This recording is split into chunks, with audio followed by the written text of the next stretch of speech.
Here we are backstage at the State of the Pistons, joined now by Pistons head coach Lawrence Frank. And Lawrence, you're so good in front of the public with public speaking. Have you ever thought of maybe getting a career into that when your career is all said and done as a coach? You know, you really shouldn't drink before you do these interviews. I don't think that's right. I'm really good at getting booed, telling some bad jokes. And some would say, well, stick to your day job, but they've seen me coach as well. So right now I'm kind of searching for answers. But that's one more career I can't do.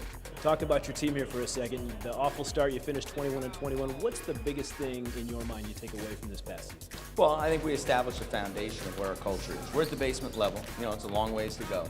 But I think our core values and our culture have been established, and now we just have to continue to grow and work every day to get better. So what is the next step now, especially as we're in the middle now of this offseason? The offseason is all about improvement. This is really the one time where, as a player, you can be very, very selfish and be greedy about your development. So between basketball, between strength and conditioning, and between off the court, just your personal life, you have to, those 3 areas, you have to have a big three, what your objectives are to get done in the 5 months between now and when we start back up. And you said something interesting at the end of the season about what you and your coaches will do in terms of visiting the players this summer. Talk a little bit about that. Yeah, so we'll take time. I think it's important to touch all your guys and know where they're at. And this season even more so because we didn't know each other.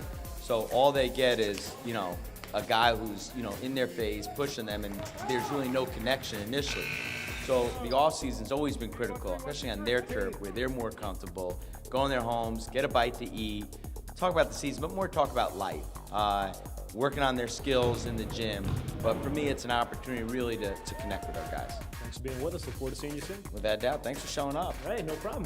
Glad I could be here. Yeah, you weren't invited, but thanks for showing up. I know. We got to check my invitation, make sure that I didn't get the wrong one on today. Exactly right. All right, there we go. Stay tuned. Much more State of the Pistons after this.